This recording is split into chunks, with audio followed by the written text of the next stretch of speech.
السلام علیکم ورحمۃ اللہ وبرکاتہ۔ بسم اللہ الرحمن الرحیم۔ کیسے ہیں آپ؟ ٹھیک ہیں؟ خیریت ہے؟ اللہ تعالیٰ آپ کو خوش رکھے۔ امید ہے آپ خیر و عافیت سے ہوں گے۔ ہم سیرت النبی صلی اللہ علیہ وآلہ وسلم پڑھ رہے ہیں، اور آج ہم پڑھیں گے کہ حضرت صلی اللہ علیہ وسلم کے ساتھ مخالفین جس بے رحمی سے پیش آتے تھے، بیگانوں سے بھی دیکھا نہ جا سکتا تھا۔ ایک دفعہ ابو جہل نے آپ صلی اللہ علیہ وسلم کے ساتھ نہایت گستاخیاں کی۔ ایک کنیز دیکھ رہی تھی، حضرت حمزہ رضی اللہ عنہ شکار سے آئے تو ان سے تمام معاشرہ کیا۔ حضرت حمزہ غصے سے بےتاب ہو گئے، تیر کمان ہاتھ میں لیا حرم میں آئے اور بولے، ابو جہل سے کہا کہ میں مسلمان ہو گیا۔ یہ حمزہ رضی اللہ عنہ آپ صلی اللہ علیہ وسلم کے چچا بھی تھے، تو جذبات میں آ کے انہوں نے کہا کہ میں مسلمان ہو گیا ہوں۔ آپ صلی اللہ علیہ وسلم کے جوش حمایت میں انہوں نے اسلام کا اظہار تو کر دیا، لیکن گھر گئے تو تھوڑا سا ذہن میں آیا کہ یار میں نے شاید جذبات میں یہ بات کہہ دی ہے۔ لیکن پھر کیا ہوا کہ تمام دن سوچتے رہے، بالآخر غور و فکر کے بعد فیصلہ کیا کہ دین حق جو ہے وہ یہی ہے۔ اس کے بعد دو ہی چار روز گزرے تھے کہ حضرت عمر رضی اللہ تعالیٰ عنہ بھی اسلام لے آئے۔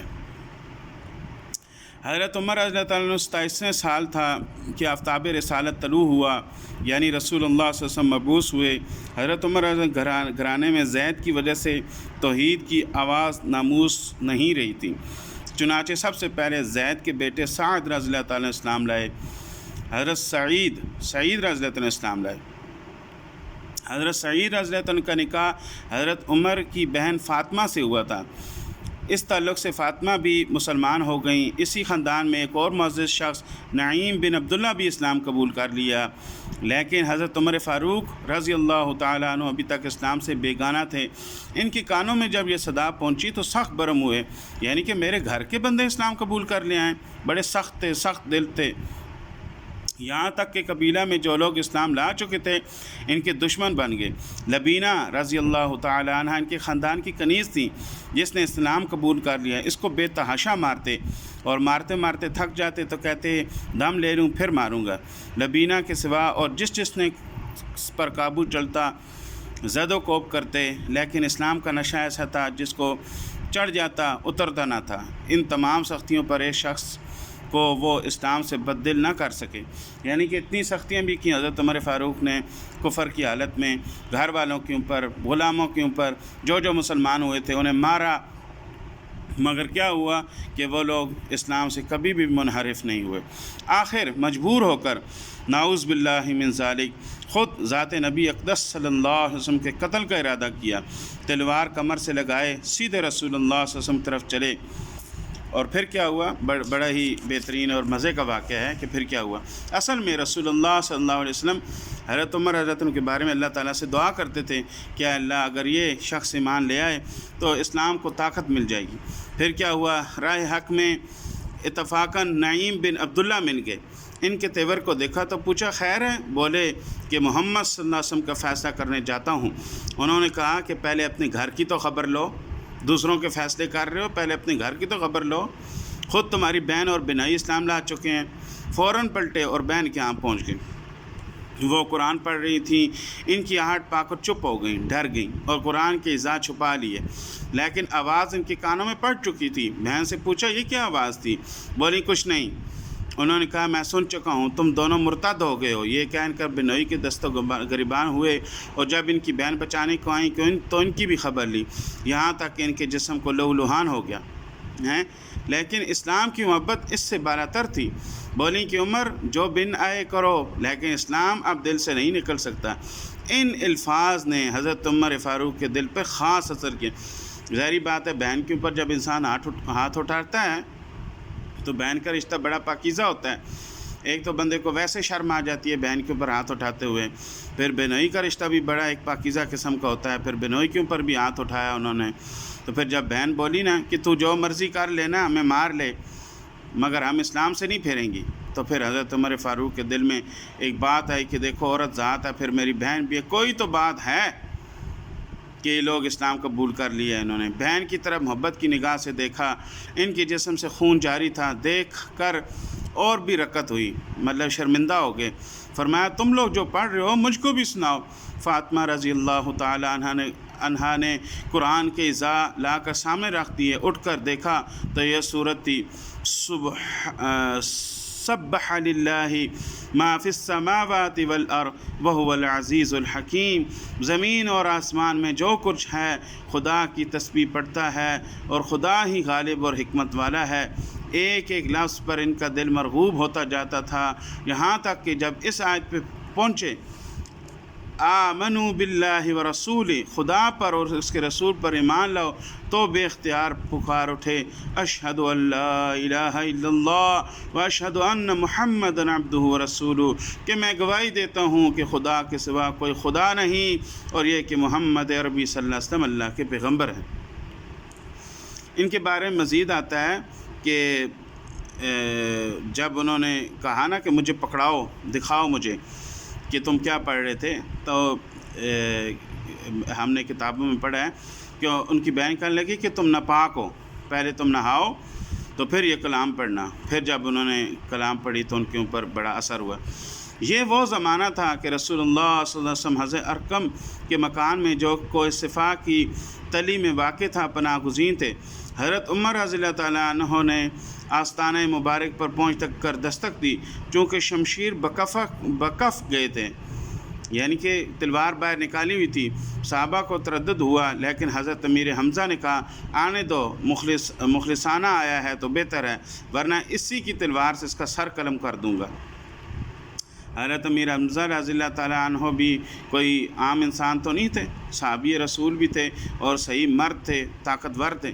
انہوں نے کہا کہ صحابہ نے کہا کہ یہ تو عمر فاروق ہے اور اس کی تو تلوار بھی ننگی ہے۔ عربوں میں یہ روایت تھی کہ جس کی تلوار ننگی ہوتی تھی تو اس کا مطلب تھا کہ وہ خطرناک شخص ہے، وہ کسی کو مارنے کے ارادے سے آیا، تو نیام سے باہر ہے تلوار تو اس کا مطلب خطرناک سائرن ہے۔ تو پھر حضرت حضرت نے کہنے لگے کہ اچھا اگر ایسی بات جائے نا تو پھر اسی کی تلوار سے اس کا میں سر اڑا دوں گا۔ حضرت عمر فاروق رضی اللہ تعالیٰ نے اندر قدم رکھا تو رسول اللہ صلی اللہ علیہ وسلم خود آگے بڑھے اور ان کا دامن پکڑ کر فرمایا کیوں عمر، کس ارادے سے آئے ہو؟ تو رسول اللہ صلی اللہ علیہ وآلہ وسلم خود آگے بڑھے اور فرمایا کیوں عمر، کس ارادے سے آئے ہو؟ تو نبوت کی پرجلال آواز نے ان کو کپکپا دیا، نہایت خضوع کے ساتھ عرض کیا کہ ایمان لانے آئے ہوں۔ حضرت صلی اللہ علیہ وسلم بے ساختہ اللہ اکبر پکار اٹھے اور ساتھ ہی تمام صحابہ رضی اللہ علیہم اجمعین نے مل کر اس زور سے اللہ اکبر کا نعرہ مارا کہ مکہ کی تمام پہاڑیاں گونج اٹھیں۔ کتنا وہ کیا کہتے ہیں ایک زبردست قسم کا وہ لمحہ تھا کہ حضرت عمر فاروق رضی اللہ عنہ جیسی شخصیت اسلام قبول کر بڑی طاقت ملی ان کے بعد، ان کے اسلام لانے کے بعد اسلام کو خود بڑی طاقت ملی، بڑی ہی طاقت ملی۔ پھر دیکھیں آگے کیا ہوتا ہے، ان کے حضرت عمر فاروق کے ایمان لانے سے فوائد کیا حاصل ہوئے۔ حضرت عمر رضی اللہ تعالیٰ عنہ کے ایمان لانے نے اسلام کی تاریخ میں نیا دور پیدا کر دیا۔ اس وقت تک اگرچہ 40-50 آدمی اسلام لا چکے تھے، عرب کے مشہور بہادر حضرت حمزہ رضی اللہ تعالیٰ عنہ سید الشہداء نے بھی اسلام قبول کر لیا تھا، تاہم مسلمان اپنے فرائض مذہبی اعلانیہ نہیں ادا کر سکتے تھے اور کعبہ میں نماز پڑھنا تو بالکل ناممکن تھا، یعنی کہ چھپ چھپا کے نماز پڑھتے تھے، اعلانیہ کوئی نماز نہیں پڑھ سکتا تھا، اور چند لوگ مسلمان تھے وہ بھی چھپ چھپا کے، چند لوگوں کو پتہ تھا کہ بھائی فلانا فلانا بندہ مسلمان ہے، مشہور نہیں تھا کہ فلانا بندہ مسلمان چکا، عرب مار دیتے تھے اس بندے کو۔ حضرت عمر فاروق رضی اللہ تعالیٰ کے اسلام لانے کے دفعتاً کے ساتھ ہی دفعتاً یہ حالات تبدیل ہو گئے۔ انہوں نے اعلانیہ اسلام ظاہر کیا، کافروں نے اول بڑی شدت کی کہ لیکن وہ ثابت قدمی سے مقابلہ کرتے رہے، یہاں تک کہ مسلمانوں کی جماعت کے ساتھ کعبہ میں جا کر نماز ادا کری۔ ابن حشام نے اس واقعے کو حضرت عبداللہ بن مسعود کی زبانی الفاظ میں روایت کی ہے کہ جب عمر رضی اللہ عنہ اسلام لائے تو قریش سے لڑے، یہاں تک کہ کعبہ میں نماز پڑھی اور اس کے ساتھ ہم لوگوں نے بھی پڑھی۔ یعنی کہ ایک روایت میں آتا ہے کہ حضرت عمر فاروق رضی اللہ عنہ نے فرمایا کہ کون ہے جو اپنے بچوں کو یتیم کرانا چاہتا ہے، کون ہے اپنی بیوی کو بیوہ کرانا چاہتا ہے، تو اگر کسی کا ارادہ ہے تو آئے وہ ہمارا مقابلہ کرے، ہم کعبہ میں نماز پڑھیں گے۔ صحیح بخاری میں ہے کہ حضرت عمر فاروق نے اسلام لائے، حضرت عمر فاروق رضی اللہ تعالیٰ عنہ اسلام لائے تو ایک ہنگامہ برپا ہو گیا۔ ظاہری بات ہے، عربوں نے کہا یہ کیا ہو گیا بھائی، عمر بھی اسلام لے آئے۔ اتفاق سے عاص بن وائل آ نکلا، اس نے پوچھا کیا ہنگامہ ہے؟ لوگوں نے کہا عمر مرتد ہو گئے۔ عاص بن وائل نے کہا تو کیا ہوا؟ میں نے عمر کو پناہ دی۔ اس دور میں یہ روایت تھی کہ جو شخص کسی کو پناہ دیتا تھا، کوئی سردار، تو وہ پھر اس کی پناہ میں ہوتا تھا، اور اگر اس کو قتل کر دیا جاتا تھا پھر پورا قبیلہ اس کا دشمن ہو جاتا تھا۔ تو اس نے کہا اگر عمر مرتد ہو گیا تو کوئی بات نہیں، میں عمر کو پناہ دیتا ہوں۔ تعذیب مسلمین۔ رسوخ اعظم قوت ارادہ، شدت عملی انسان کے اصلی جوہر ہیں اور داد کے قابل، لیکن انہی اوصاف کا رخ جب بدل جاتا ہے تو وہ سخت دلی، بے رحمی، درندہ طبعی اور صفاقی کے محیب قالب اختیار کر لیتا ہے۔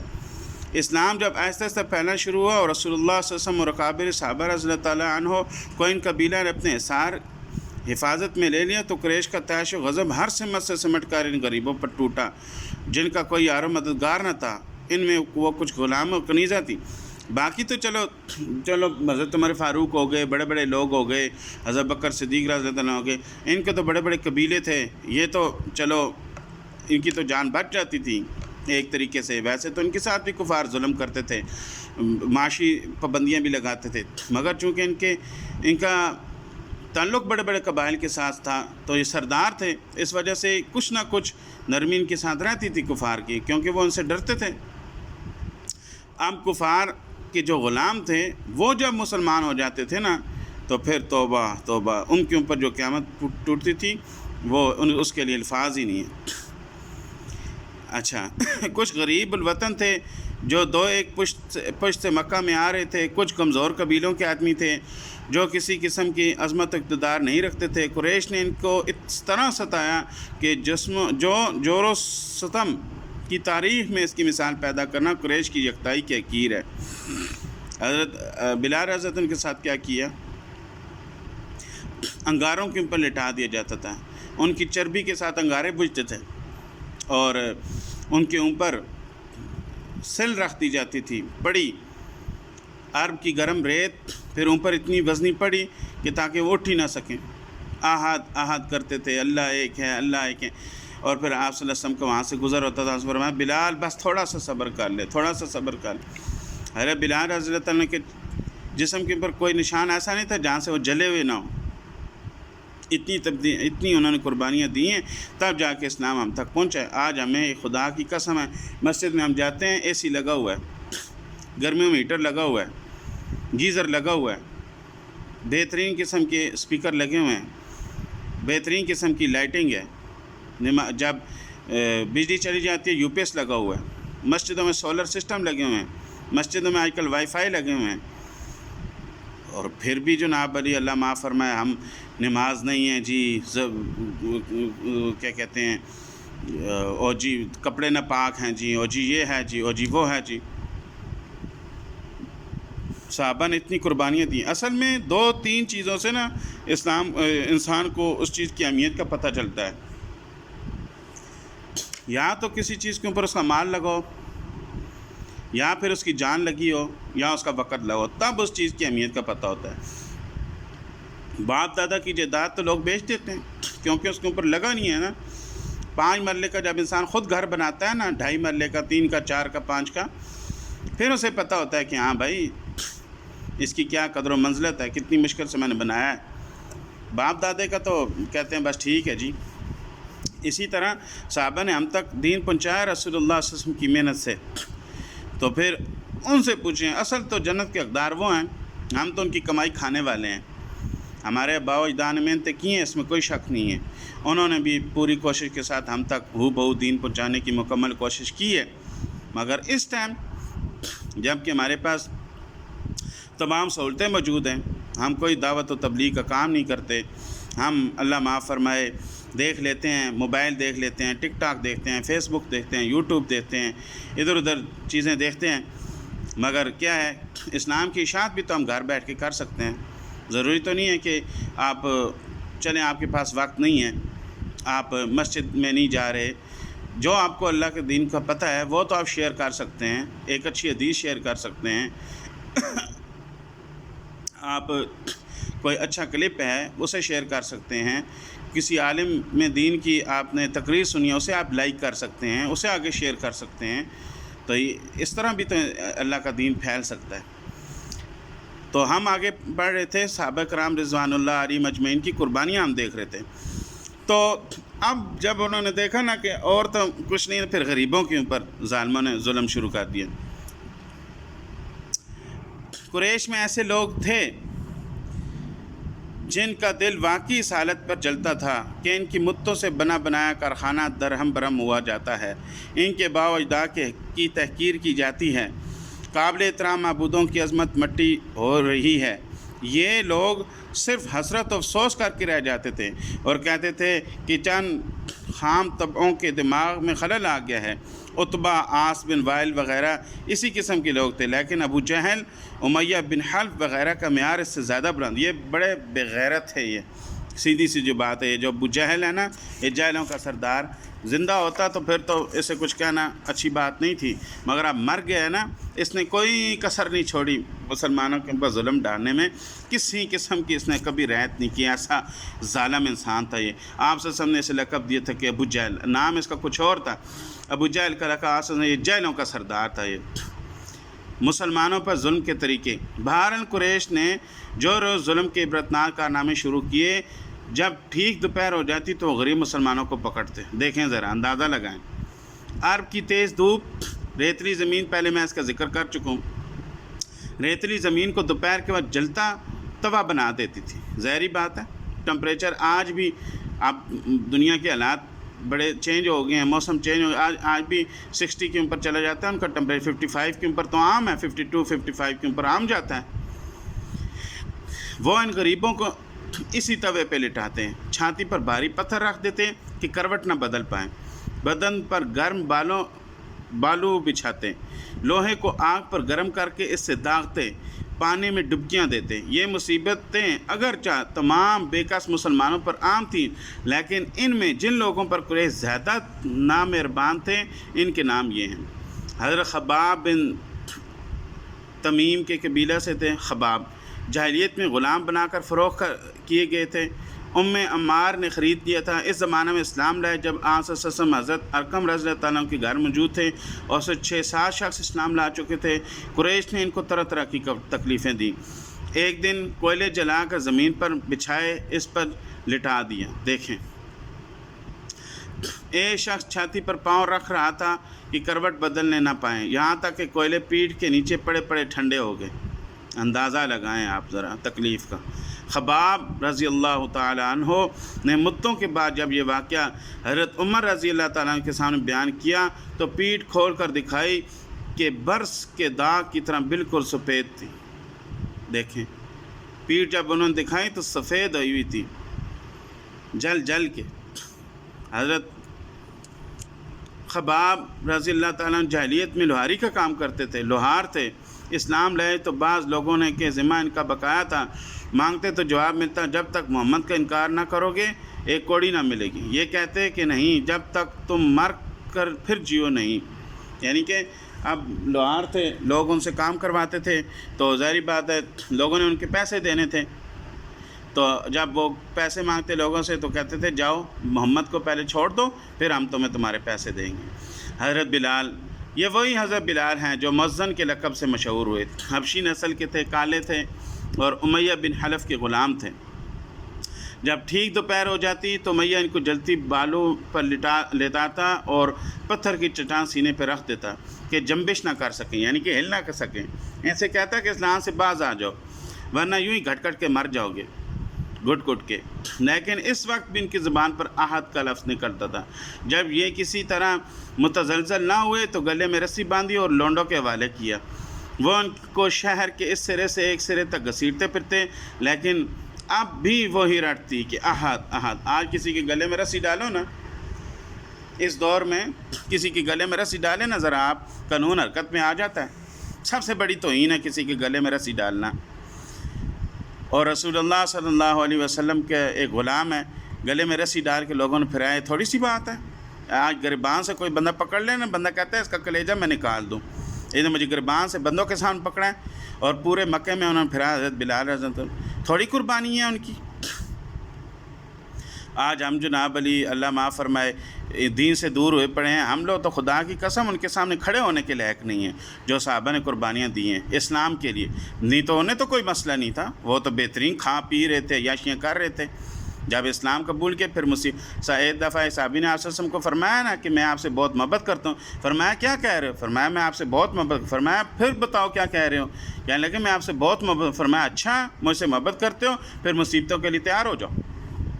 ہاں، آپ صلی اللہ علیہ وسلم سے محبت کرنے کا یہ مطلب تو نہیں ہے کہ بس ٹھیک ہے جی بس مجھے آپ صلی اللہ علیہ وسلم سے محبت ہو گئی ہے اور بس میرے وارے نیارے ہو گئے ہیں۔ آپ صلی اللہ علیہ وسلم سے محبت کرنے کا مطلب ہے کہ اب پھر تیار ہو جاؤ، مصیبتیں آپ کو آئیں گی، کیوں کہ آپ پھر صحیح مومن ہو، اور مومن کی نشانی کیا ہے کہ دنیا اس کے لیے جہنم ہے اور آخرت اس کے لیے جنت ہے۔ دنیا تو پھر جہنم بنے گی، پھر آپ لوگوں کو ہمیں پریشانیاں آئیں گی، پھر ہمیں صبر کرنا پڑے گا۔ صحابہ نے نہیں صبر کیا؟ کیا آپ صلی اللہ علیہ وسلم کے پاس اللہ کی مدد نہیں تھی؟ سب کچھ ہونے کے بعد اللہ کی یہ سنت نہیں ہے، اس طرح تو پھر اللہ تعالیٰ پیدا ہی لوگوں کو ساروں کو مسلمان کرتے، شیطان کا وجود ہی نہ ہوتا، بلکہ دنیا میں بھی نہ بھیجتے، جنت میں ہی ہم سے سب کچھ مل جاتا۔ اللہ کے پاس کون سا کوئی رزق کی کمی ہو گئی تھی کہ ہمیں دنیا میں بھیج دیا کہ خود کماؤ تو خود کھاؤ؟ ایسی بات نہیں ہے، صرف اللہ تعالیٰ نے آزمانے کے لیے، تھوڑے سے آزمائش کے لیے کہ میں دیکھتا ہوں میرے بندوں میں اچھے کون ہیں اور برے کون ہیں، اور پھر راہ بھی بتا دیا کہ اہدنا الصراط المستقیم، یہ ہے تم لوگوں کے لیے سیدھا راستہ، یہ ہے ریمان کا راستہ اور یہ ہے شیطان کا راستہ۔ ان راستوں کے لیے میں نے تمہارے اوپر پیغمبر بھیجے، میں نے تمہارے اوپر انبیاء کرام بھیجے، تمہارے اوپر کتابیں نازل کی، انبیاء کرام کے اوپر کتابیں نازل کی۔ کبھی ایک وادی میں پیغمبر آتا ہے، کبھی ایک گھر میں پیغمبر آیا، کبھی صراط مستقیم دکھانے کے لیے انبیاء کرام کے سردار محمد مصطفیٰ صلی اللہ علیہ وسلم تشریف لے کے آئے۔ ساری کی ساری طاقتیں اللہ تعالیٰ نے آپ صلی اللہ علیہ وسلم کو دے کر بھیجا، کس لیے کہ یہ رسول اللہ صلی اللہ علیہ وسلم کی بات سنیں اور میرے طریقوں کے اوپر کامیابی، رسول اللہ کے طریقوں کے اوپر کامیابی ہے۔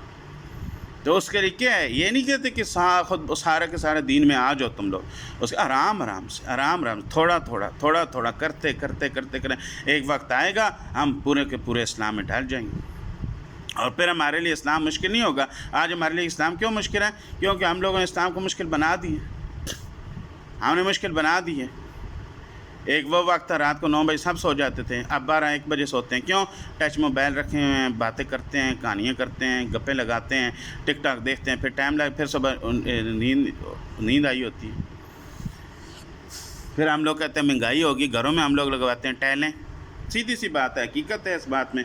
گھروں میں پھر ہم جب ٹائلیں لگوائیں گے، ہمارے والدین چونا لگواتے تھے، ہم لوگ ڈسٹمپر لگوائیں گے، پھر اخراجات تو پھر بڑھتے ہیں۔ ہمارے والدین سائیکل چلائیں، چلو موٹر سائیکل آگے گاڑی، پھر جب ہم کروڑ کی گاڑی پسند کریں گے، 50 لاکھ گاڑیاں پسند کریں گے، پھر اخراجات تو پھر ہوں گے نا۔ پھر ہم جب کاٹن کے سوٹ لگائیں گے، ہمارے والدین ایک سوٹ میں گزارا کرتے تھے، ہم سال میں 10 سوٹ سلوائیں گے، پھر تو ہوں گے نا۔ پھر ہمارے والدین چھتوں کے اوپر شادیاں کرتے تھے، اب ہم حالوں میں شادیاں کرتے، پھر خرچے تو ہوں گے، پھر مہنگائی تو ہوگی، پھر تو بڑھیں گے اخراجات۔ پھر جب اخراجات کمائی کم اور اخراجات زیادہ ہوں گے تو پھر پریشانیاں تو بنیں گی۔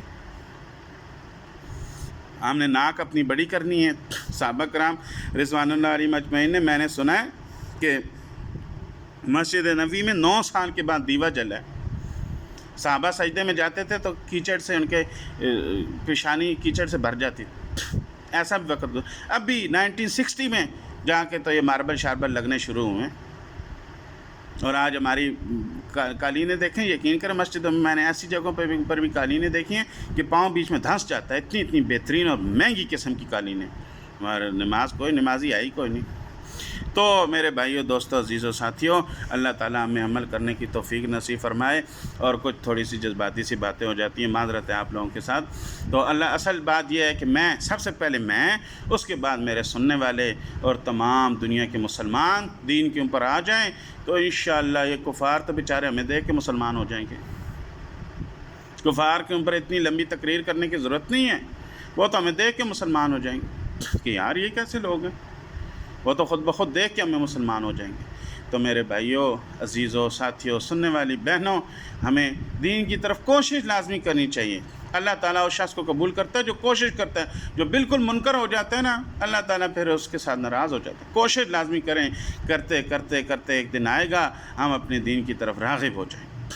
تو امید ہے آپ کو ہماری یہ ویڈیو پسند آئی ہوگی. تو پسند آئی ہے تو پھر آپ کو چاہیے کہ آپ شیئر کریں.